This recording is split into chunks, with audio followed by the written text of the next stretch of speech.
And good day. Thank you for joining us. I am Tamara Scott. We're bringing you truth for our time. And the truth is good for all time. As someone said this week, there's just never a wrong time to do the right thing. And so if we can help you understand the issues out there, if God expects you to live through it, He's directed you how to do it in the truth of His Word. So we just delight in bringing you information and helping you figure out what's happening in your communities and how you can respond appropriately to do the best thing for your future, not just here on earth, but for eternity. Today, I have a couple of great guests. I'm so excited how God just works things out for me.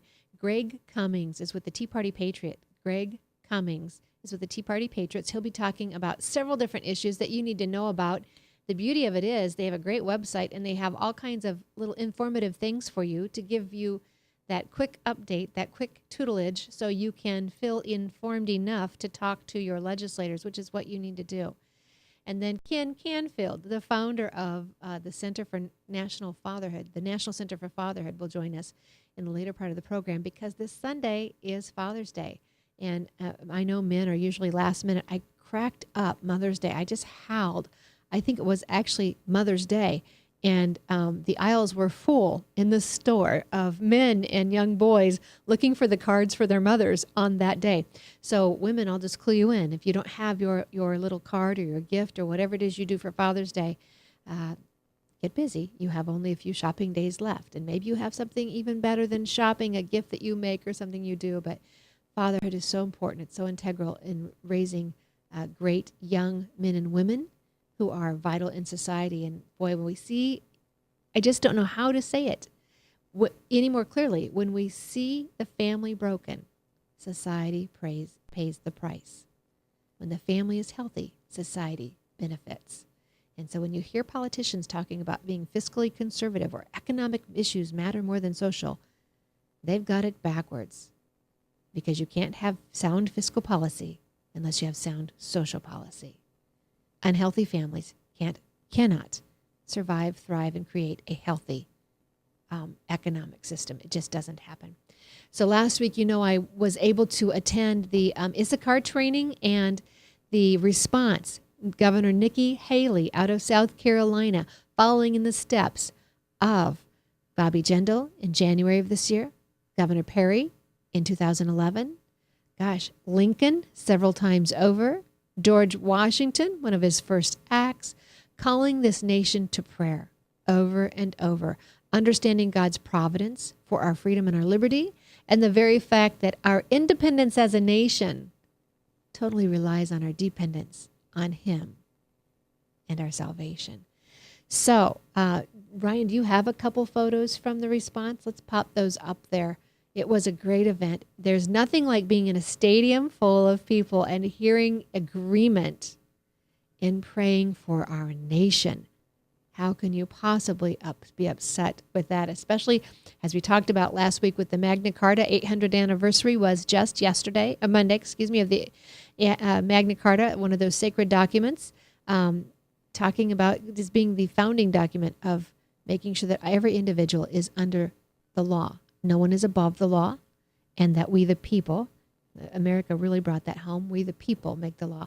Okay, there's David Lane. He is the founder of the Issachar Training. Issachar Training, raising up, actually teaching and informing pastors to understand their role civically, their role in their communities, their role as watchmen and gatekeepers, and then calling them to see if they are are they able to run for office? Rob McCoy out of California ran for State House.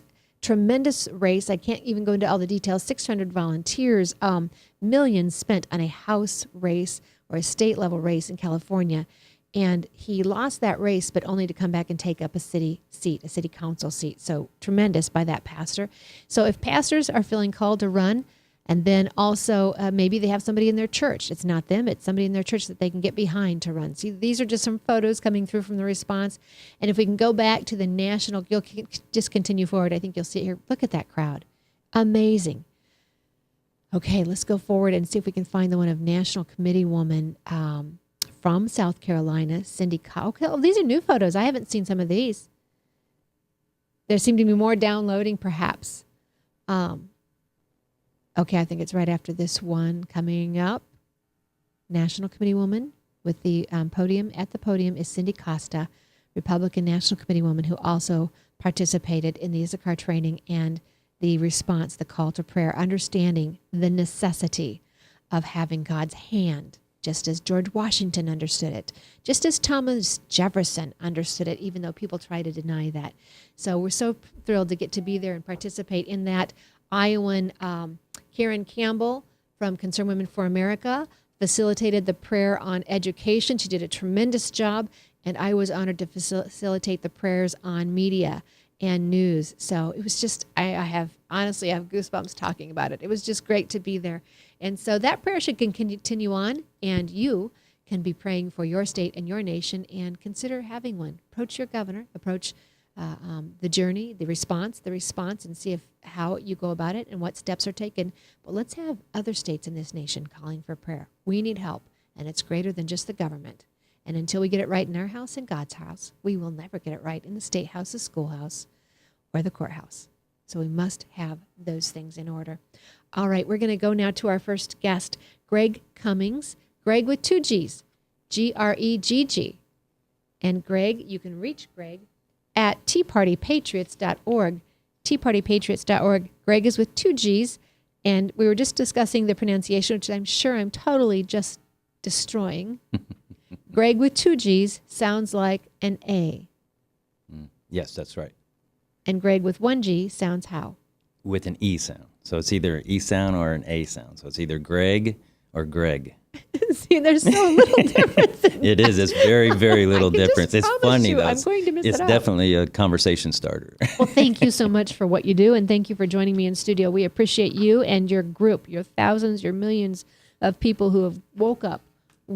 Did they wake up? Was it the 2010 election where they just came out so strong, the Tea Party? That's when the first strong impact came, yes. All right. And people like to talk about the demise of the Tea Party and that you're all not so influential anymore. What would you say to that?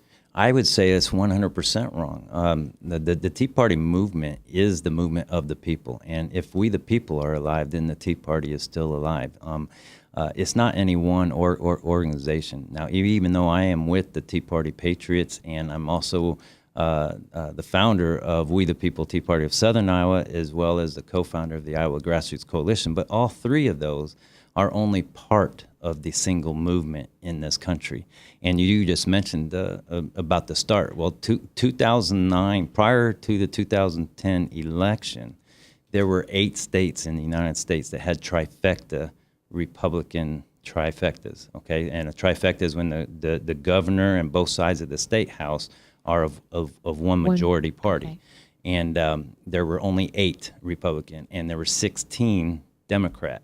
After the 14 elections, now there are 23 states in the United States that are trifectas and are Republican trifectas. And forgive me, I think the Democrats fell down to 6. So it's a huge movement that continues to go. And that didn't happen because of Karl Rove, the architect of losers, or the leadership in the GOP. It's because of the groundswell of the grassroots in this country that started to re-educate ourselves of our duty as American citizens to be engaged in our politics, or else the government takes control of us. That's why we're a republic and we are not a democracy.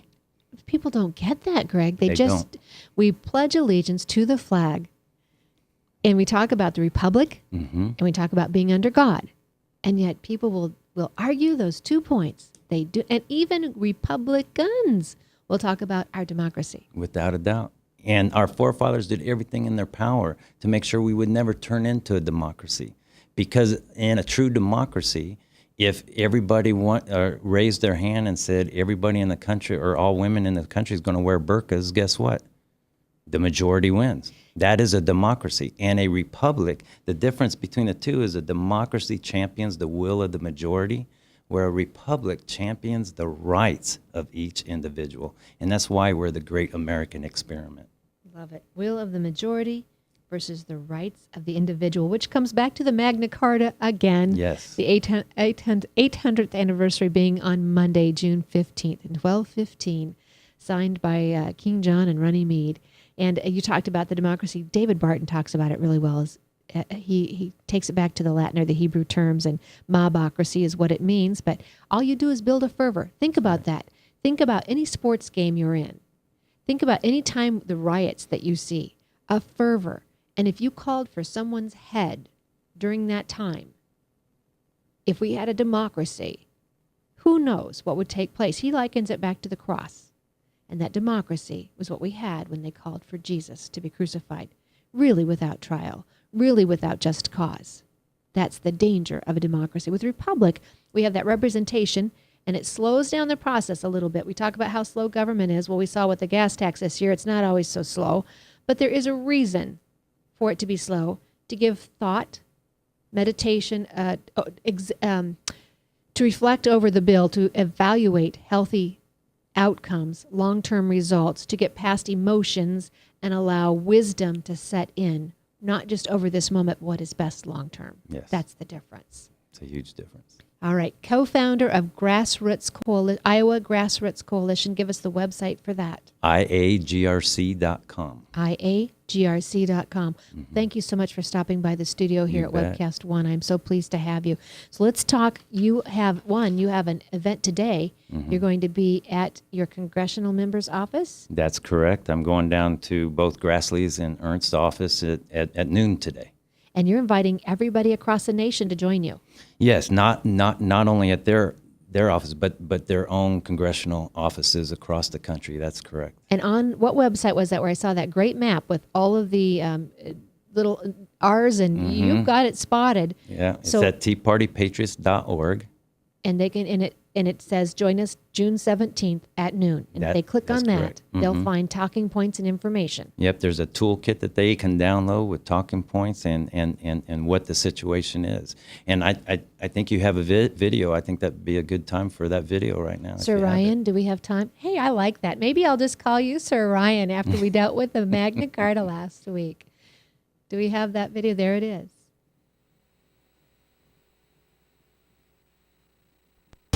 Hi, this is Senator David Vitter. Obamacare has been a disaster for America. Virtually everything we were told about Obamacare was a lie. Premiums and deductibles have skyrocketed.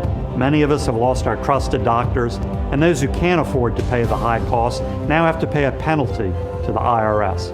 What's even worse, Congress gets a special exemption, big subsidies paid for with our tax dollars. That's outrageous. My Stop Exemptions bill eliminates subsidies and requires Washington to live under the same rules as all Americans. Now I need you to demand that Mitch McConnell pass this bill. Please pick up the phone right now and call the number on your screen. Help me force Mitch McConnell to pass this bill. Call now. Call 800-503-5859 or visit endobamacareexemption.com to sign our petition to end Obamacare exemptions for Congress. And so that's 800-503-5859. Does that take them to a switchboard then? Yes, and they'll be able to get more information there and be directed from that At point. that number. Yep. So if you're not sure, it's a little intimidating to talk to your congressional members sometimes, though it shouldn't be. So if you don't have all the information you want, that number will give you more information on this bill. That is correct. And in the toolkit, there's sample letters to your editor, sample letters to your senator or congressman that you can just email them. So. So even if you can't make it right at noon, Yep. you can send an email. You can do a phone call later. Or you could even send one of those old-fashioned snail mail letters as well. That's right. So stay on top of this. All right. So this is talking about the exemption. For those of you, some of you are listening, some of you are watching. The show airs each Wednesday morning, 10 a.m. Central Time at this studio, webcast1live.com. Webcast1 is spelled out as the number. Webcast1live.com. We thank Mac McCoy for making that possible. We also thank our other sponsors, Christians for America, Crave, ChristiansForAmerica.com, who make it possible for us to do this show each week. And if you miss the show, you can always go to Tamara Scott Live on YouTube. We make it very easy for the links of the show to be available. But if you're listening live and you want to join in on the phone lines, 515-244-0077, 515-244-0077. Love to have you join in the conversation with a question, with a comment, whatever it might be. So we're talking about exemption. We were told that there would be no exemptions, that the congressional members would also be on Obamacare. Are you telling me that's not true? That is so not true. And let's back up just a little bit. You know, we were talking about Republican democracy. Well, in a democracy, it's too easy for a government to tell the people what to do. And they forget that the Constitution was written not for the people to know what they're supposed to do under the government. The Constitution was written to tell the government what it cannot do to the people. So with that in mind, too often laws are created or Congress tries to, and the administrations try to set forth mandates on the American people that are unconstitutional. And so the Health Care Act or Obamacare is a prime example of that. So if I may, never before in American history has any administration, any Congress ever mandated the people to purchase a product. Right. Ever until now, until Obamacare. So with Obamacare in place, the number one goal for us, we the people across this country, is to get it repealed, to get it eliminated. Absolutely. Just out of the park, right? Are you one of the few groups still talking about that? Without a doubt. And we actually did a documentary on that, and we'll talk You about that. guys have a lot of documentaries. Yes, well, the people need to know. They need to be informed of the facts and not just the political twist of things. So with that, so number one, everybody has to understand, we are not trying to follow and promote Obamacare. But if it's the law, which it is the law of the land right now, everybody needs to be following the law.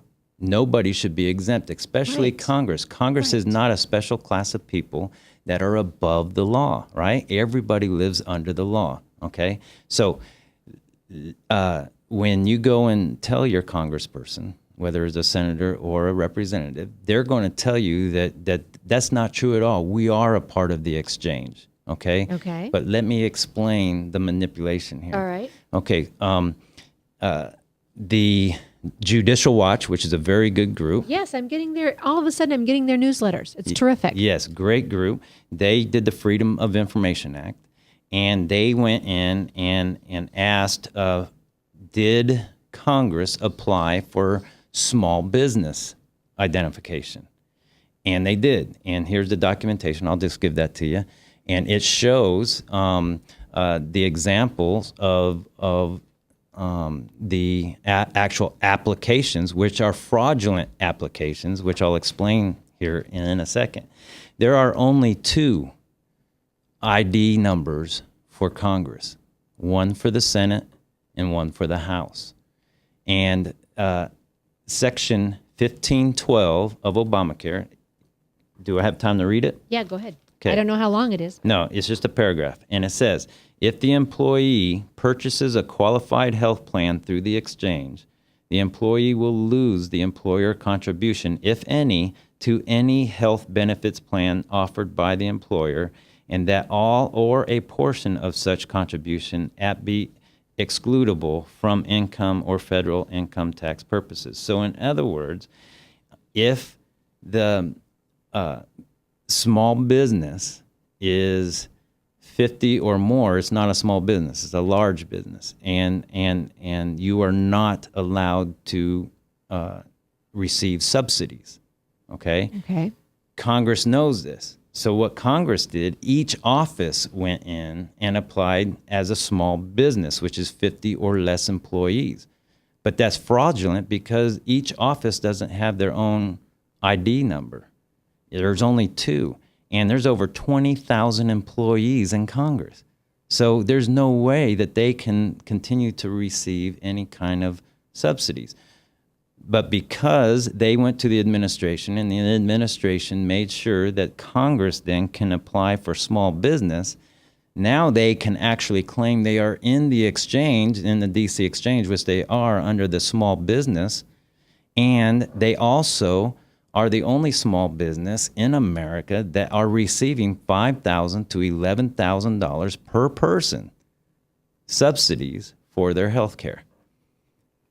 It's amazing, and it's wrong. Their offices get $5,000 to $11,000 per person in their office for a subsidy. Correct. If they're a single person, it's around $5,000, and if they're a family, they can get a family health plan somewhere around $10,000 to $11,000, and that's a subsidy, taxpayers' money. We, the people, are paying Congress to be exempt from Obamacare. Name me one other small business in this country that gets taxpayer subsidies for their business. They're not none. there, and so we're already tapping the taxpayer even more. We're getting hit even harder. I anytime it comes up, I have someone tell me their hard luck, and I don't mean that lightly. I mean it as a hard or a tough story that they're dealing with. They're either uninsured or their insurance is jumped up to thousands each month. We talked about this back in 2011. I think I was talking about this. The cost that would go up for insurance premiums. And at that point, I can't remember what group it was, but they had it broken down for McDonald's stores, how much it would cost each McDonald's store That's right. for their employees. So think this through. Your small business owner, your small Joe Plumber that we talked about in previous elections, who don't have all of the networking, the strings that your officials have, are already tapped because they'll get fined. Yeah. If they have over 50 employees and they don't tax, That's or right. they don't have the health care. But now your elected officials are taking more of your money to provide those $5,000 to $11,000 subsidies to their own people, That's correct. and they've found a way around this exemption. And Senator Vitter has identified that. So his bills in Congress is H.R. 1953, H.R. 1953, and in the Senate it's S16. And so when you call your congressman, whether they're a senator or your representative, ask them to make sure they co-sponsor and vote for H.R. 1953 or S16. These will make sure that Congress will not be allowed these subsidies, because they are not a small business, even though they are redesignated as such. They are not authorized. It's a fraudulent manipulation of we the people's money. Are his peers, do they get angry with him for this? Oh, I'm sure they are. You know, I personally don't talk to Mr. Vitter, or Senator Vitter, but this is very, very important bill. I would guess that this irritates those who are trying to ride that wave. That Oh, sure. We don't have it. We're out here drought. We're in the drought, and they're riding this wave of exemptions. Not That just is this, on correct. every other level. All right, we're going to go to a break right now. When we come back, we'll continue discussion with Greg Cummings, G-R-E-G-G Cummings, and he is with the Tea Party Patriots. He's also a founder of the Iowa Grassroots Coalition. Am I saying that right? That's correct. Co-founder. Co-founder of the Iowa Grassroots Coalition, some other great people in that organization as well. And if you want more information, we'll make sure that we get Greg's contact information up. We're going to go to break so that we can thank those people who make it possible for us to bring you this information that you likely don't hear on the mainstream media. That's why you need us. Thank you very much. We'll be right back. From the RE/MAX Real Estate Concept Studios, this is Webcast One Live. Credit cards are like grandkids. They love you, sometimes get out of control, and it's fun to get a new one. Who can stop them from piling on? Hi, I'm Tom Coates with Consumer Credit of Des Moines. At the end of the day, you can give these grandkids back, but you're stuck paying off bad credit card debt. We can help you put the fun back into using credit cards responsibly. Right, kids? Yeah! If you need help getting credit cards off your back, call Consumer Credit of Des Moines. Hey, psst. Let me let you in on a little secret. You ready? Always try to do business with people, not places. Especially if you seek honest Christian business people. And when it comes to my car, I really need to trust who's working on it. Now, my family is so blessed. A few years ago, we found a family-owned automobile repair shop that operates as a Christian business also. Open, honest, reliable, trustworthy. It's AMCO on Hickman Road in front of Kmart, and it's a family-owned Christian operating business. This family treats your car as if it was their car. Everything from oil changes to transmission repair and everything in between. So the next time you feel the need to be at peace with your choice of who you can trust with your car, Give Amco on Hickman a chance to serve you. And tell them Max sent you.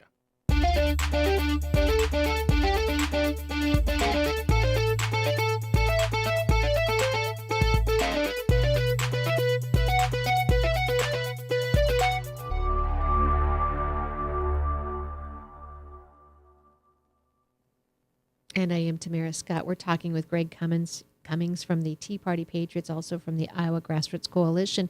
We've been talking about Congress's exemption to health care.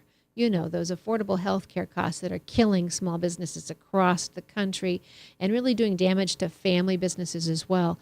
Greg, we've let people know of the concern. We've told them that they can call the phone number, which is 805.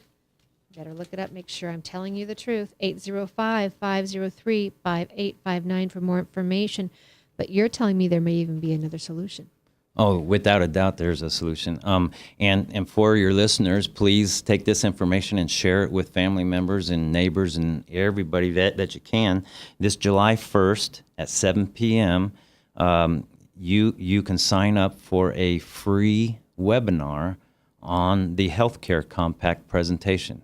And you'll be able to ask questions. You'll be able to, and it's all real time. You watch it at home on your computer. You sign up prior to, and I have that information. So if you can put that out to your people, I'd be glad to. Can we tweet it out? Yes. All right, we'll tweet it out right after the show. I don't think I can do two things. Maybe I can do two things at once. We'll see. Okay. I'll try and tweet it out on our Truth for Our Time Twitter, and Truth for Our Time is the Twitter. And if you're not following us, you probably should be, by the way. We'll tweet that out to you. And you're saying 7 p.m. is that Eastern Central? Central time. Mm-hmm. So 6 p.m. Eastern, 7 Central, 8 Mountain, and 9 Pacific. So that you can all join in. Yes, they all can join in. I just did that totally backwards. 8. It'd be 8 Eastern, 7 Central, 6 Mountain, and 5 Pacific. You are correct. So, yeah. So you can also use your phone, and I can give you that information. Okay. The way we're doing it now, and you can dial in at 312-757-3121. Again, that's 312-757-3121, and the access code is 554-514-117. Access code is 554-514-117. 117. And that is this Thursday. Am I right? July 1st. July 1st. We got a couple weeks yet. July 1st. We got a couple weeks. I'm moving ahead. July 1st, 7 p.m. Central Time. Yes. All right. You'll be able to ask questions and so on and so forth. But basically what the Healthcare Compact is, already 9 states have signed it into law, which doesn't honor any federal health exchanges. It has its own state exchange, and so it's the Healthcare Compact. And what the compact is, the more states that sign on to the Healthcare Compact, it really helps. And then it goes to Congress for a vote, and it's just an up or down vote with Congress. And then if Congress says thumbs up, then it becomes law. It don't even have to go to the president's desk. Really? Compacts has been around longer than the Constitution, and but that's how a healthcare compact. There's a great video on YouTube. I don't have that information, but just go Healthcare Compact on YouTube, and you'll see these little stick figures. It's a great explanation on how Healthcare Compact actually works, and it's the leverage of we the people. Again, it's a tool of we the people, the authority of this republic has over the government. And but we need states to sign on to it. And like I said, there's already 9 states that have signed it into law, and we need more. And Iowa is not one of them yet, so that's what we're working on. We're trying to get Iowa. We need our legislative body to do that. Yes, and so that's we the people session. that. Yep. It's we the people that has to push for that. Yes. Next session, we need to have folks there. We need to have folks writing in. We can get organized about that and be talking about that. I know you've got a good organization here in Iowa, but we have people at the Capitol who can help you. That would be outstanding. So let's and certainly we can check into it with the other pro-family groups. If we're really about some. I know they have tenets, they have core values, but let's see. This is certainly pro-family to me. And Your sovereignty as a family. yes, and it's 100%. And I'm glad you just used the word sovereignty, a state sovereignty issue, and so this healthcare compact will bring healthcare to the state level. Okay, very good. Now we just mentioned sovereignty. Let's talk about our sovereignty as a nation, as states. We have, that's kind of a new thing. I didn't remember hearing about that when I grew up in school, but I didn't always pay attention. But it's just as the Tea Party has risen, so has the idea of the 10th Amendment, the 11th Amendment. States are taking back power that they had handed over to the federal level because they see the neglect and the lack, Governor Perry being one example with the border. You, my friend, have taken your time, and I want people to understand what a patriot you are. Tell us, your father was military, you were military. Tell us a little bit about the history there. Sure. My father is who instilled the patriotism in me. I was patriotic before I even knew what the Constitution was, and I knew the red, white, and blue is respected, and something that a lot of people have given the ultimate price for. Right. And and Jesus tells us those who give up their life to save another, the same shall save it. And that symbol of our flag really throws that home for me and really represents that more than anything. I wear my hat everywhere I go. Always. People knows my hat more than they do my face. If I walked around without my hat, people It wouldn't helped me recognize learn to me. recognize you the first couple of times I met you. But I wear it as a memorial. At the beginning of the Tea Party movement, I blame myself for the condition our country's in because I wasn't involved, I wasn't engaged. And then one day I heard Nancy Pelosi reading off the terrorist watch list, and U.S. vets were on there for no other reason except that we were vets. And this hat, I put all the pins and everything on it, and it was in my man cave. I had no intention of wearing it because it's a memorial to the 9 brothers I lost during the Gulf War. And so when she said that, I was livid. And I did everything I could. Long story short, and I already mentioned I founded the We the People Tea Party of Southern Iowa because of that. Our first large rally was on Memorial Day in 2010, and down there, and it was for what Memorial Day was all about. And we had speakers come from states all over the place, to the little town of Lamoni, Iowa, to give speeches, and I approved each one as long as they could tie it in to Memorial Day, and each one of them did that. So it's amazing. But my father, he is one of those rare soldiers that fought in World War II, the Korean War, and did 2 tours in Vietnam before he got out. He did 30 years of service, and then after I graduated high school, I went straight into the Army. I became an airborne ranger myself, and did everything that I could. The old commercial, be all you can be, and I volunteered for every type of training that I could because I wanted to be the best. And so once I got out, I continued my service. Every job I've held was some type of service to the people. I was a family counselor. I was actually the executive director of the Head Start Association here in Iowa, and then the Tea Party thing started, and I started work with Strong America Now, and Mike George out of Texas. And from there with Tea Party Patriots, so I'm still serving. Thank you for your service. My thanks to your family for a legacy of service and preserving our freedom and our liberty. So you've been on the border. Yes, ma'am. So tell us what we're looking at. Sure.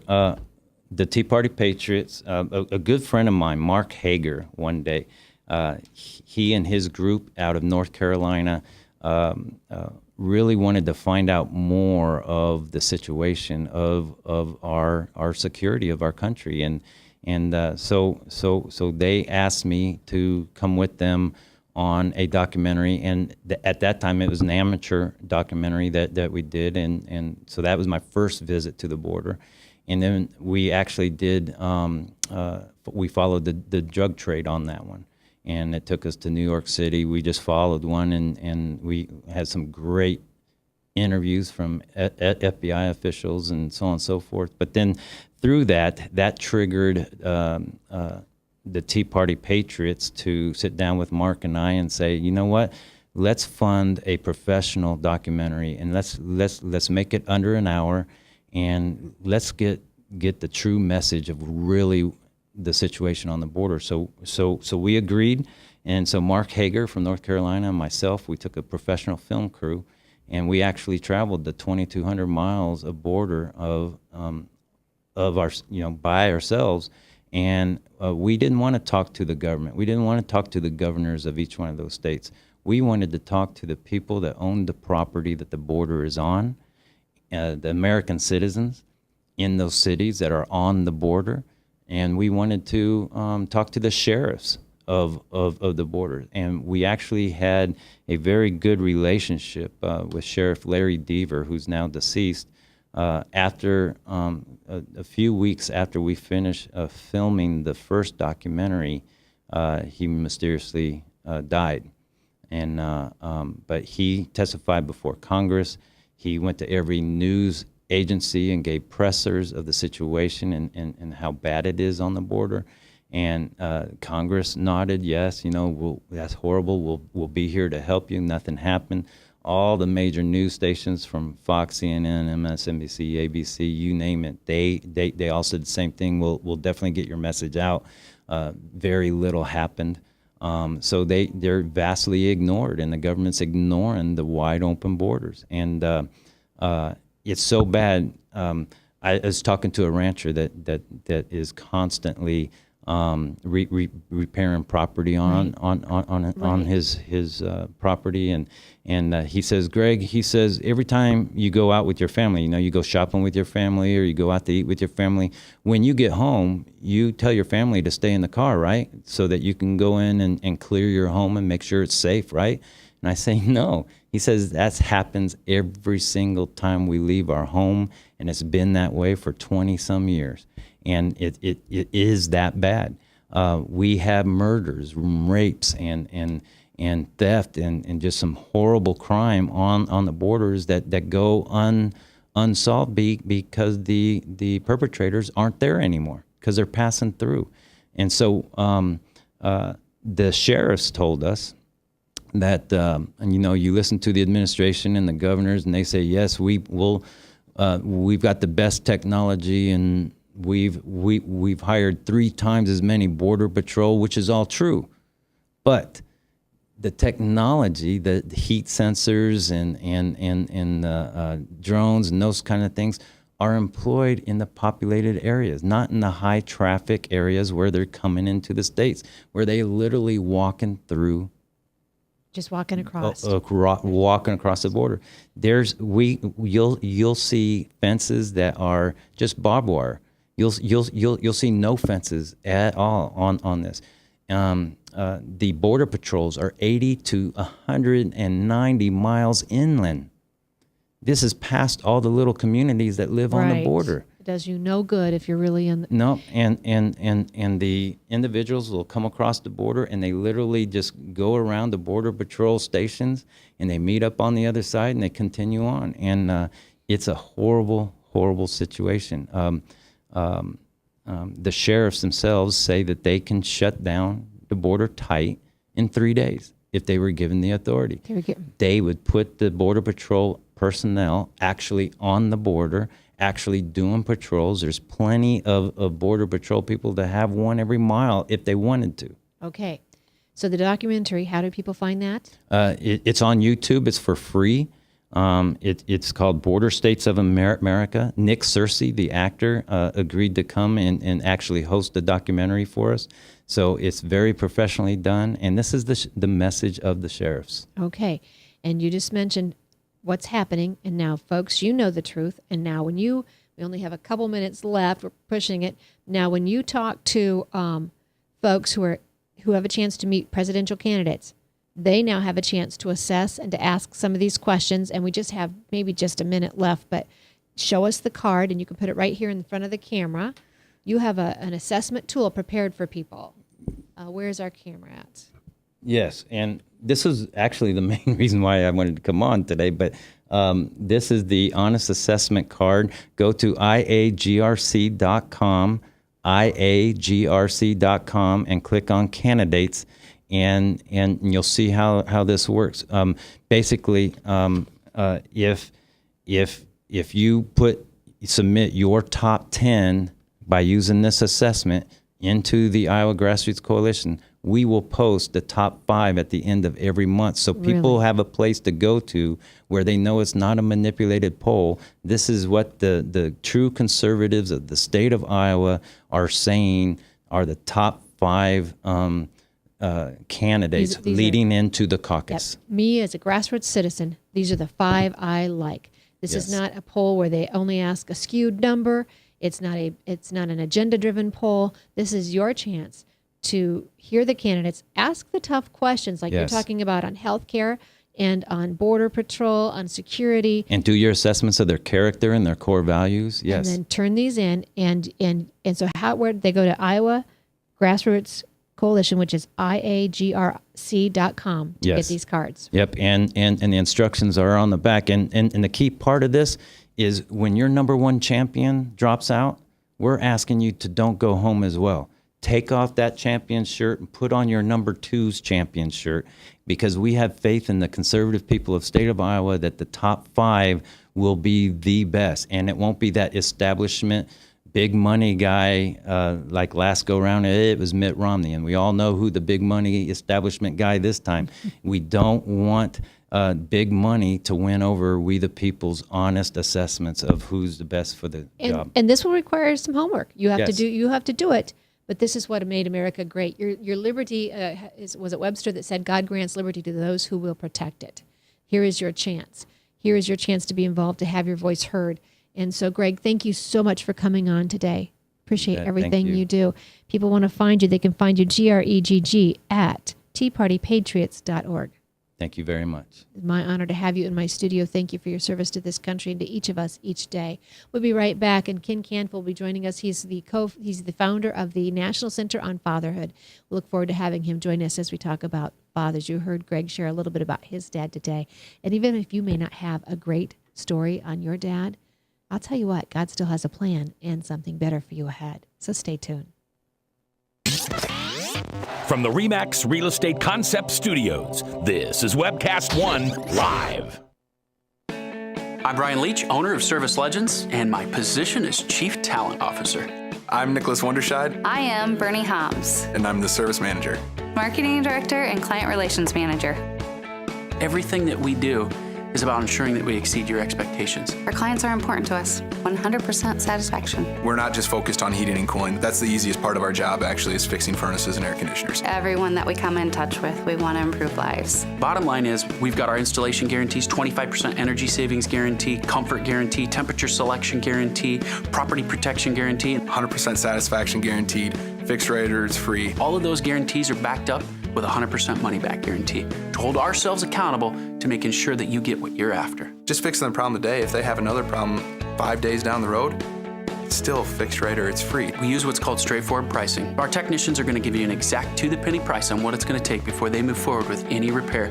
That way you know what to expect. It's the same price every day. No surprises.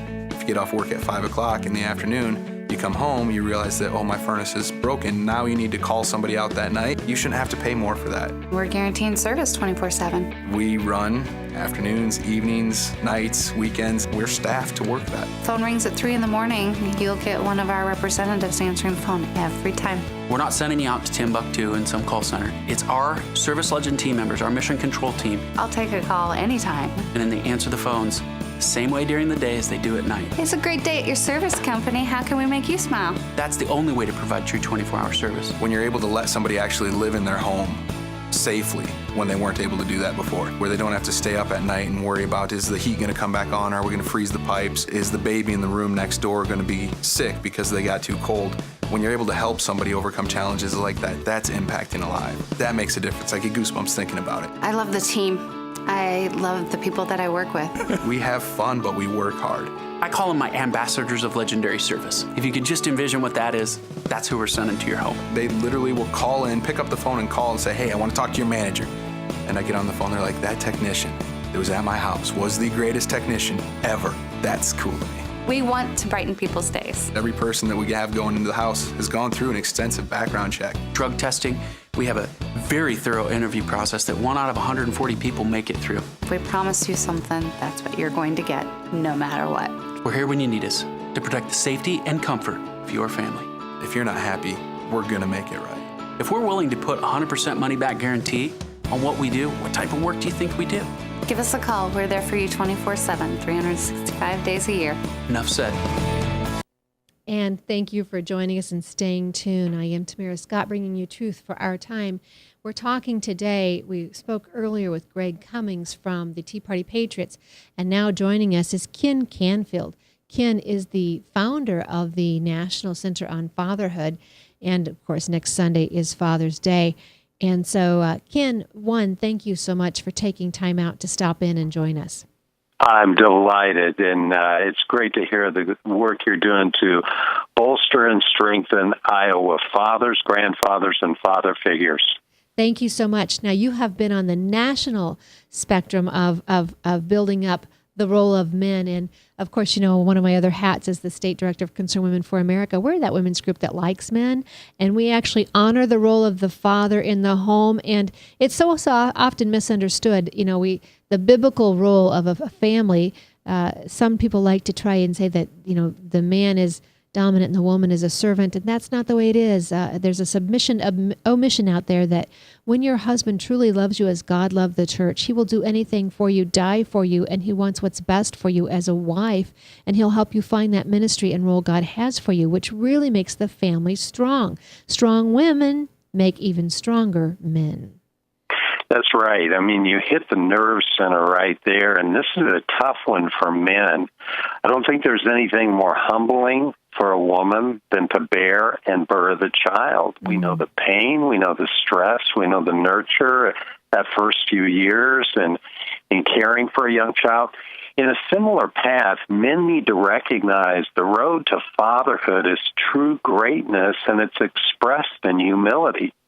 When you humble yourself as a servant to the caretaker of your children and generations to come, and in partnership with your wife,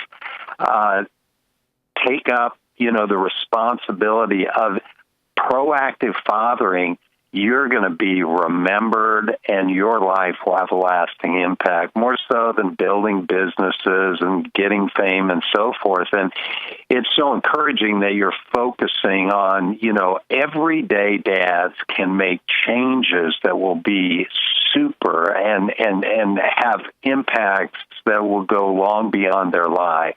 Absolutely. And Ken, you and I both know the results of having fatherless families. We see it with our prisons. We see it in the schools. We see it with drug use.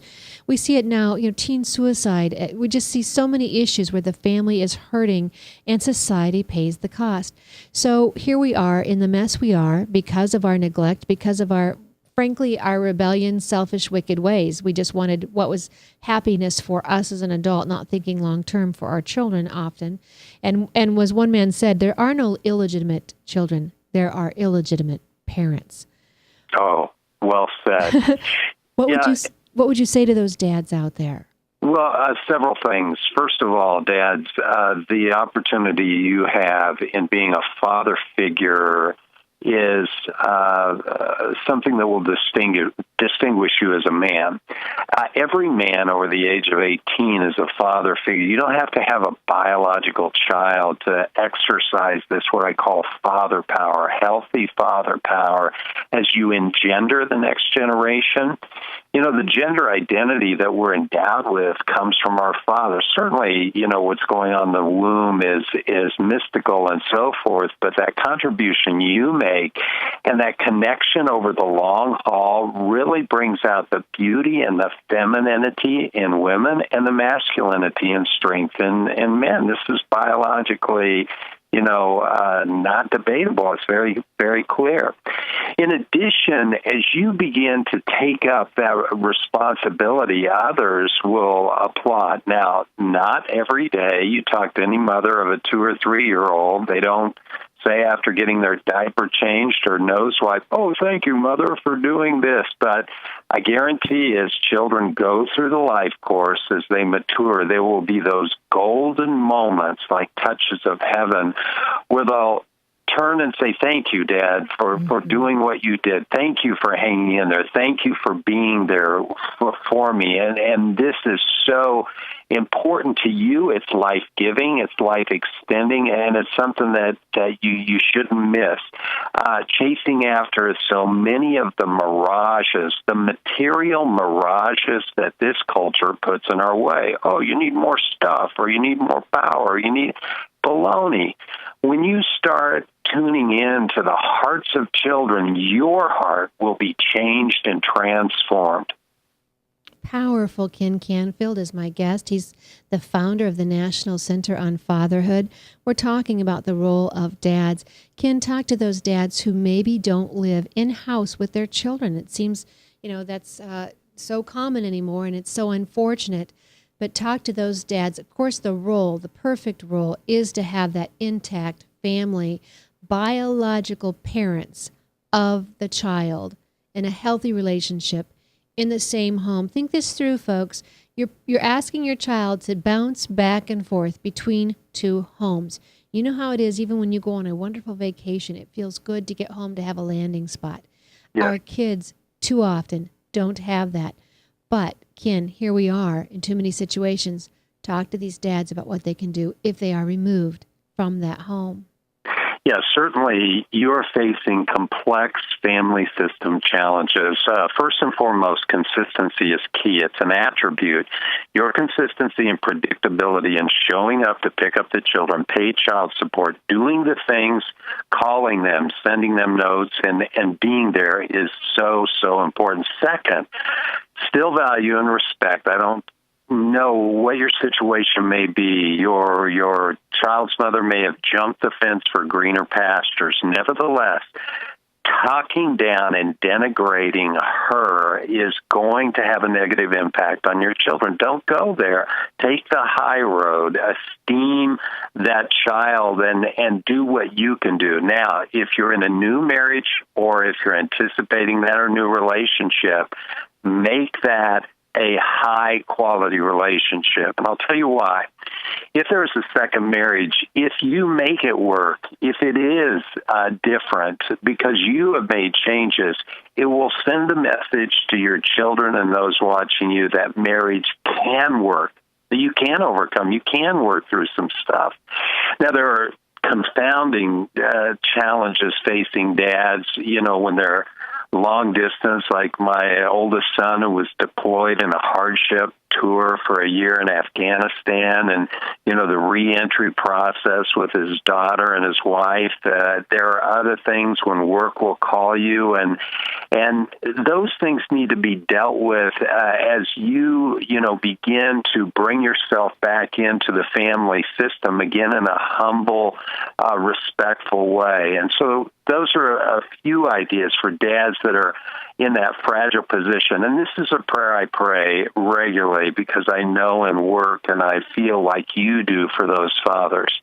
In the Old Testament, there's this passage that relates to the prophet Elijah. The closing words of the Old Testament is that before the great and dreadful day of the Lord, the prophet Elijah will turn the hearts of the fathers to the children and the hearts of the children to the fathers. Well, I know that's an archetype for, this passion that we need to bring. But get this. Elijah had a protege. His name was Elisha. He was the apprentice. And before Elijah was transliterated from the planet, Elisha said this, "Grant me, Master, a double portion of your spirit." So listen up. Stepdads, divorced dads, non-custodial dads, I pray regularly. God would give you a double portion of his spirit for the challenges you face. And I've seen it happen over and over again. When you ask and open your heart, he will do just that. Oh, Ken, perfect advice. Absolutely perfect advice. And I do, that passage is that like the very end of the Old Testament? I don't have my Bible in studio today. But I think yes, it's Malachi 4, 5, and 6. Malachi 4, 5, and 6. And you know what? Here we are talking about the scriptures, but what a perfect way for each of you as fathers, as mothers, Mothers, lift up the men in your household. Don't tear them down in front of your children. They're not perfect, absolutely. That's why God decided they needed us as a helpmate. But don't tear them down in front of your children. And I try to remember when I see the imperfections in my own husband, thank heavens he has a few, or he would have no time for me. Well, you've got a great husband. I know the guy. He's first class. I like him. You're absolutely right. You're absolutely right. But he has spent his lifetime giving, making sure his family had what they needed first. I've personally seen the sacrifice. And, you talked about that golden moment. We had it just last evening with my son and his daughter. I've always laughed and said, your children won't appreciate you until they're the ones being abused and neglected by their children, right? Then they know what a role you played. Well, he's not even at that point yet. He's just enjoying a young baby who's not even a year old. But he realizes already the cost of parenting with time, with devotion, with decisions that you make. And so because his dad, as you said, did a job well done, his son sees it. I want to key off one word that you just said, and this is kind of the Father's Day gift I would challenge all listeners with. In looking at neurophysiology, and that's what's going on in our brain, the brain is a mastery of work that God put in each of us. But that neuronal activity, that is the neurons, light up when you express joy and appreciation to others. Now, you can do this today with coworkers and friends, but when you do it in a family, it has supernatural power. Now, let me explain. When researchers years ago identified characteristics that distinguished healthy, strong families, one of the characteristics of 6 that they discovered was that they expressed appreciation to each other regularly. So this is the challenge. I want you to think of ways you appreciate your husband for his father. I want you to think of ways you appreciate your father figure, your grandfather. And as we kind of inch up to Father's Day, express appreciation to those men. And I guarantee it endows them with a sense of confidence and honor and respect that they'll just, man up to whatever challenge is there. So the simple appreciation, and of course it works vice versa, appreciating your wife and all that she does and those around you. But this appreciation that you mentioned has unique power in lighting up the neurons in your brain. And when joy comes over you, faith, it just brings happiness to a room. Thank you so much for that, and positive. I have in front of me the quick story of Jonathan Edwards, famous early American, only son out of 11 children, a minister, his wife a Christian. He was also the one president of Princeton University. They had 11 children between he and his wife. He always took time with his children every day in the father chair. And of his descendants, he had more than 300 become pastors, missionaries, theological professors, 65 professors at various universities, 100 attorneys, a dean of a law school, 56 physicians, 60 prominent authors, 30 judges, 80 holders of office, 3 served in U.S. senators, 3 mayors of large cities, 3 governors, 1 comptroller of the U.S. Treasury. Contrast that with Max Jukes, Jukes, a contemporary, known atheist, lived a godless life, married an ungodly girl, had in his ancestry, 310 died as paupers, 150 were convicted criminals, 7 were murderers, 100 were drunkards, more than half of the women were prostitutes.